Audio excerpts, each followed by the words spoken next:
Hey everyone, I am Kim with Abundant Life Tarot. Thank you so much for joining me. So, today we are continuing our journey in the majors of the Hoodoo Tarot, and this is a part of the Hoodoo Tarot study. Check out the description box for more details about how you can join in on deep diving in this deck or future decks that we plan to work on, or past decks that we have deep dived into. So I have a playlist here on YouTube. You can watch those videos, or if you want to really deep dive actively or more engagement, I should say, head on over to Facebook and join Abundant Life Tarot group. You will be able to still engage with decks that even if we've moved on and we're focusing on a new deck, I usually like to spend about 12 weeks per deck. So you know, if you jump in and it's not the Hoodoo Tarot anymore, but you still want to talk about it, still fire up a post. But also know that you can do a search within, you can actually check out the tags in the Facebook group and see that we've done a lot. I think there's almost like 400 posts related to the Hoodoo Tarot study. Wow. So it's so, and I'm always trying to think of different kind of content.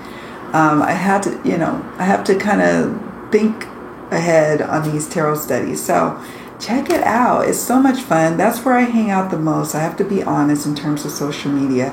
That is my baby, is that little Facebook group. So, and the people are special. So head on over there. All right, enough of my little Facebook group plug.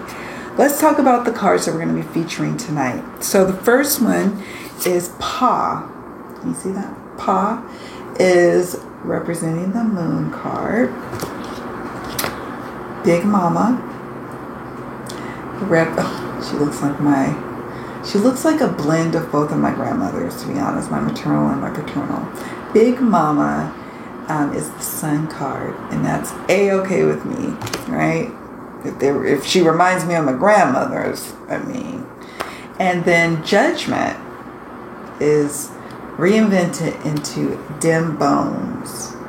So, if any of this appeals to you, or if you're part of the tarot study group, please stay tuned.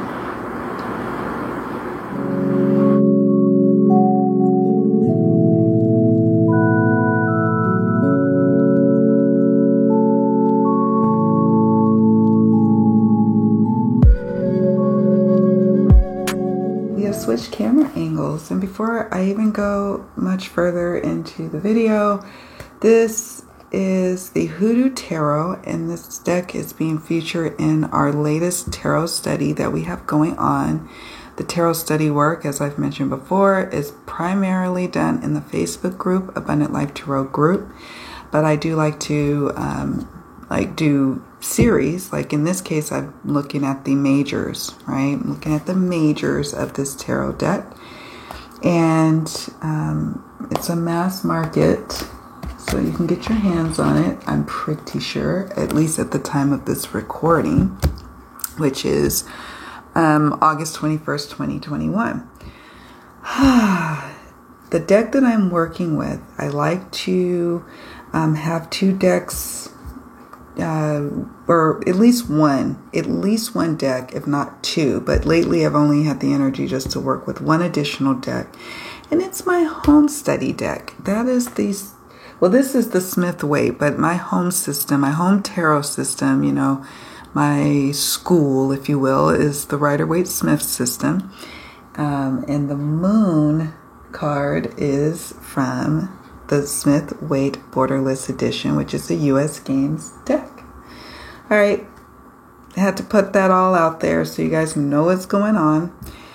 And we're just going to first discuss some meanings, at least my meanings that I have assigned for the particular card here, and then we look at the images and see what else we can glean from here. And sometimes it's abundantly clear to me what's going on in the Hoodoo Tarot or any tarot study deck that we're exploring, and other times it's not clear.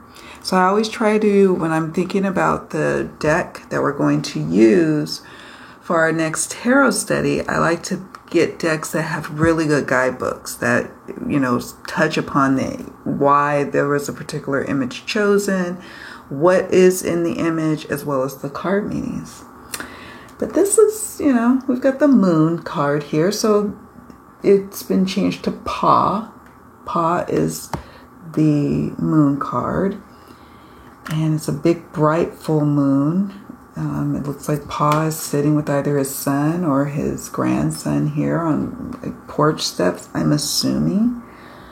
You know, what I know about my meanings associated with the moon card, it's about illusions, things being murky or murkiness, things that are unseen or difficult to see, having to rely on your intuition, or, you know, in actual situations where intuition is what has to take the lead because things are dark and murky and you can't see before you. A vagueness, deception, fears. The moon also, for me, represents misunderstandings. It also could symbolize the subconscious, and it could indicate insecurity. Okay, so those are my traditional meanings, and you know, you have the dark water, so you know, the dogs here. I don't see dogs depicted here, not that I can see, or water, or, you know, I guess the steps post here could be like the pillars. I don't know. Let's take a look at the guidebook. And what I do is I go to the guidebook and take a look-see at what's in it. It's a really great guidebook, by the way. It opens up with a scripture. Okay, so Pa, the moon, and for the precious fruits brought forth by the sun, and for the precious things put forth by the moon. That's Deuteronomy chapter 33, verse 14. The plant is moonflower, and the image, a grandfather and grandson, are sitting on the steps of the front porch, enjoying each other's company. The moon shines brightly above them. Grandpa has his Prince Hall regalia on. Okay, that must be what that little necklace is here. And his grandson is wearing a fez. This card reflects the fact that Black American men were once the most populous members of various secret societies and fraternal orders in the United States. Okay, so secrecy. The word moon has its origin in the Anglo-Saxon word mona, and it was associated with masculinity. In fact, this was also the case for the ancient Egyptians, Cherokee, Arabs, Kobus, I don't know, Inuits, Teutons, Latins, and many others. That may come as a surprise for many, as the moon has been associated with femininity in the Western mind for quite some time. The gendering of objects as one or the other is not right or wrong, but instead merely reflects a culture's perspective on the nature of things. For the majority of matriarchal Black Americans, the moon may be a fitting symbol for the patriarchs of our bloodline in its entirety, or for our grandfathers. Interesting.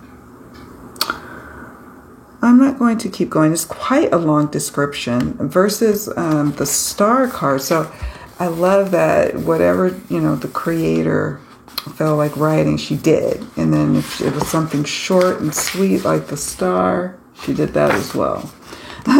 We're going to now dive into her card meaning. So I'll read an excerpt from that.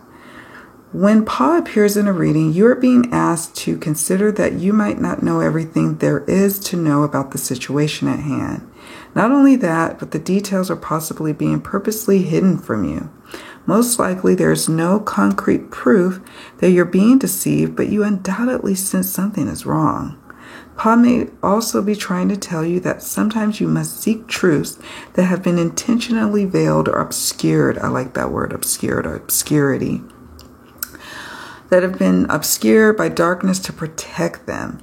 Everyone knows the most valuable and precious items are kept out of reach from casual browsers or lazy thieves who don't want to do the work or to attain them for themselves. That is why our money, jewels, and other precious things are kept in boxes, vaults, and other secure, inconspicuous locations where they will be safe. So it is with certain knowledge as well. Another meaning of Pa could be highlighting the necessity to get treatment for anxieties and depression, or to face your fears, to seek clarity. If you receive Pa in a reading, consider the following. So here's some of the author's considerations for the moon card. You might be being deceived by someone. You are in danger of delusional thinking. You know you have some inner demons. Are you ready to face them? Whatever or whoever is getting on your nerves has to go. It's affecting your health. Don't ignore that bad feeling or you'll be sorry. Try not to be such a wimp. A smile is a frown turned upside down. This is the dark side of the force. Okay, so I'll stop there. Well, there's one I want to read. Self-deception is ultimately self-destruction. So she has quite a few for this one. She went in a lot of depth for the Pa card. I didn't even read all of the image description. Wow. So that is the moon, or AKA for the Hoodoo Tarot, Pa. Next up, we're going to talk about Big Mama and the sun. So here's the sun and here's Big Mama. I love this card so much because, like you probably heard me say earlier, that this card really reminds me of my grandmother's, both my mother's mom and my dad's mom, like mixed into one. And she has a beautiful pile of yummy cornbread, which is a staple in Southern cuisine, or at least Black cuisine. I don't know about, Caucasian Southern cuisine, but I know, you just have to learn how to make some cornbread from where I'm from, or where my people are from. And my parents still to this day usually make some cornbread. My mom makes some really, really good cornbread. Anyways, I digress. But that's what she's holding, and it's just yummy to me.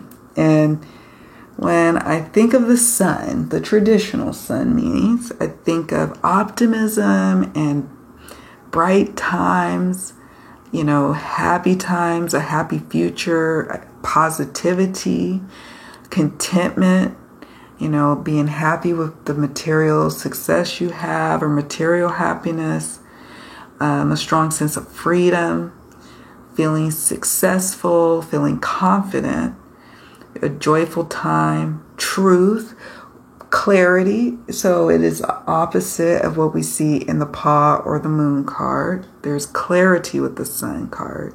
There is expansion and growth and openness. There's a sense of feeling lucky when you see the Sun card comes up, and there's a sense that someone is lucky. It is a card that represents vitality and fun and a time of expression. And sometimes, it could literally represent a child is coming, or a child is in the midst, or the child is at center of the situation or the querent's life. Maybe with child, like pregnancy or something. But, yeah. And with her, she's got her beautiful church hat on. And so my family, they would go to church, and it was, you had to dress up, at least, certain, I want to say, denominations really, you just really dressed your Sunday best, right? And you would get a beautiful church hat. My mom had some, my grandmothers, my aunts, one of my aunts, Aunt Jean, actually designed and sold hats, church lady hats, I call them. And people would buy them all up because they wanted something unique and beautiful and stylish.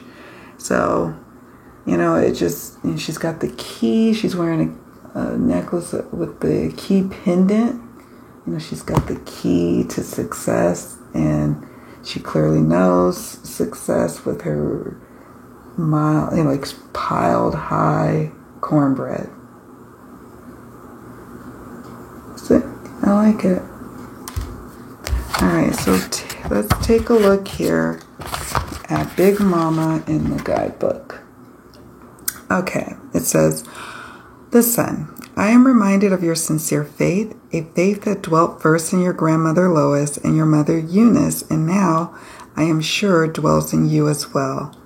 This is the 2nd Timothy. It's been so long since I've been to church. Chapter 1, verse 5. Plant, sunflower. The image. Big Mama is holding a plate of homemade cornbread with the sun shining brightly behind her. She wears a skeleton key as a necklace to symbolize her all-encompassing wisdom. That's beautiful. Love her smile, too. Big Mama is a term of endearment for the matriarch of one's family. It is an acknowledgement of her wisdom, strength, authority, leadership skills, and ability to nurture multiple generations. Traditionally, all elders of both genders were to be respected for these qualities, but no one is bigger than Big Mama. As the caregiver of so many children and the transmitter of family history, lore, and spirituality, she is the family's jewel and guiding light. And that was definitely the case in my family as well, I have to add. Today, Big Mama's role in many families is not as prominent as it used to be before desegregation. As Black Americans increasingly interacted with ethnic groups that were more youth-oriented and patriarchal, the ethical, hierarchical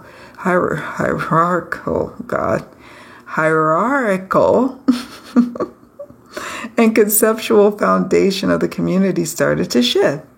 Also, adding to this alteration of thought was the movement away from the church. It was there that the values of their forebears were reinforced, celebrated, and discussed. Interesting. Often, it was your Big Mama or someone else's that you knew well or were kin to, it's like related to, who also held the prestigious title of Mother of the Church, or now we call them like First Ladies.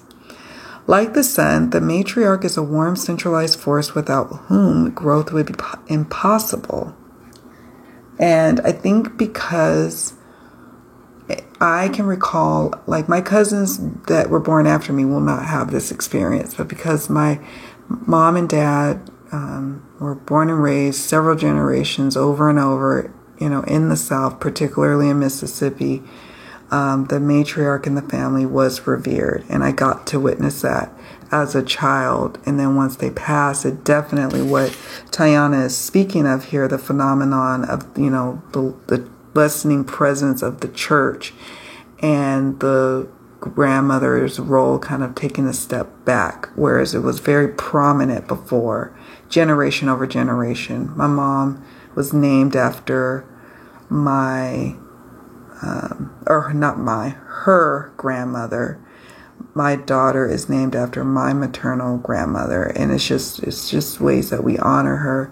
We actually don't, like where my family comes from in Mississippi, we don't call our mothers, or we didn't, my people at least, my parents and so forth, Big Mama. Well, no. My mom called her grandmother Big Mama. This is true, but I didn't call my grandmother that. I ended up copying my mom, who called her mother, not Big Mama, because that was reserved for her grandmother, right? Like the guidebook says. She would call her Mother Dearest, but for short, we would say Madia. Madia is how you say it. That's the dialect. That we would say Madia, that means Mother Dearest. And that's what she would call her mother, my grandmother. But I was like, I like calling her that. So that's what I ended up calling her. And so in my family, it kind of took off where all of us cousins would call our grandmothers, like my great aunt to my cousins would be Madia. That's just something we did. I don't know how other Black families from the South do it, but that's how we did. But I do recall my mom calling her grandmother Big Mama. So, sorry. Rambly, I know. But it just conjures up all these memories for me. This deck does that for me. And it just takes me on a journey back into my own personal family history, and I love it because I end up doing my ancestry, you know, my DNA. I know it's not popular with everyone, but I enjoy doing. I've always been fascinated by genealogy and ancestry, and I think this around the time I got this deck when it first came out a few years ago, I also did my ancestry, and it was just like, wow. And that's how this deck ended up being a deck that I use primarily to, consult my ancestors with, or to use that as a tool with my ancestors, so to speak, or do readings that deep dive into such questions. That's been how this deck has really shown up for me. But with the tarot study, what was interesting is it evolved to so much more. I really am amazed by this deck, I have to say. So, meaning, did I mention the meaning? When you receive Big Mama in a reading, you better believe that no matter how dark it is now, the light is coming and everything is going to be all right. Big Mama may also be speaking about being willing and able to share your glory, your light, and your power with others. This is not the time to lay low. This is your time to shine. If you receive Big Mama in a reading, consider the following. Do you fear being brilliant or successful? What is being highlighted? It's okay to be the center of attention sometimes. What does enlightenment mean to you? Take a personal day from work. Hallelujah. I'll stop there because she has a lot more cool key considerations to check out on your own. And I encourage you, dear ones, to do this throughout the 78 cards. Do this with other decks. It's just a fun exercise to deepen your understanding of card meanings and also to deeply connect to a particular deck in your collection. All right. Finally, we move on to Judgment. And the Hoodoo Tarot calls it Dim Bones. Dim Bones. Judgment. So when I'm thinking of judgment, I am thinking of a reconciliation, a return. Sometimes in love readings, it can mean the return of a partner, awakening, analyzing or analysis of things, right? I think of renewal and answering a higher calling, or evaluation, or even self-evaluation at times. It could be a situation where you're doling out a punishment, you're doling out blame, or you're judging a person or a situation. It also could mean forgiveness. And in some instances, it can mean you're missing someone or missing home or homesickness. Those are the meanings that I typically associate with the traditional Judgment card. Now, this is interesting, and for time's sake, I'm just going to go ahead and dive into the guidebook. But we see the bones on the table. She's clearly coming for a reading. She's covering her mouth, like, and her eyes are big, like she's like, oh, I can't believe what's being said or what's being shown to me. What is going on here? Our future is being told. Which I think that's what's going on here. So here is the scripture. Do not judge by appearances, but judge with right judgment. And that's John chapter 7, verse 24. Plant Carolina buckthorn. Carolina buckthorn. The image. A woman puts her hand over her mouth in shock at what the bones on the table revealed to her. Astrogalomacy, meaning divination using bones or dice. Oh, well, interesting. I was about to pick up my dice, but then I realized they're talking about the traditional dice, not the kind. I don't think they're speaking on like what I've made here. You guys probably seen that on my channel, my magical divinatory dice. So it says astrogalomacy, meaning divination using bones or dice, was practiced by indigenous American and African people.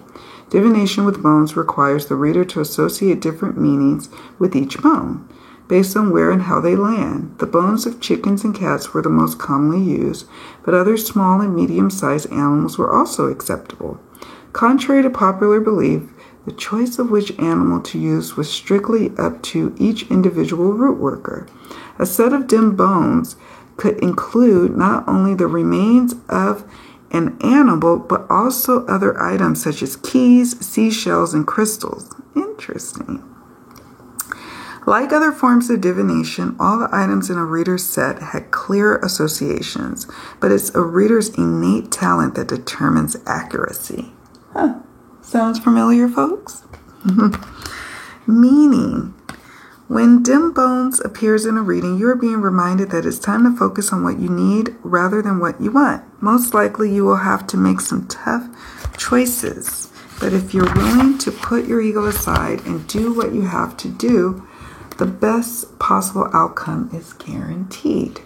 Dim bones may be reminding you that people are going to talk about you no matter what you do. So make sure that you remain in alignment with your goals, dreams, and aspirations. Acknowledge that no one escapes judgment, even if the judge is oneself. Dim bones could also indicate that it is time for a more in-depth reading concerning a matter of great importance. This reading will provide relief and solutions to your problems. I like that. There's a literal guidance to get a reading. But that's interesting. If you receive dim bones in a reading, consider the following. It may be time for an honest self-assessment. What is your reputation? Are you still in alignment with it? If you want a fresh start, start fresh. I like that. Renewal, right? The neutral position is no longer an option. Wow. Do others need to know where you stand on that issue? If so, stop stalling and tell them. Interesting associations. How do you guys feel about those associations? And not just for, judgment or dim bones, but also for Big Mama, the sun, or Pa, the moon. What are your thoughts? I'd love to hear from you in the comments section. And I want to thank you all so much for joining me. Take care, and I will see you all in the next video. Bye.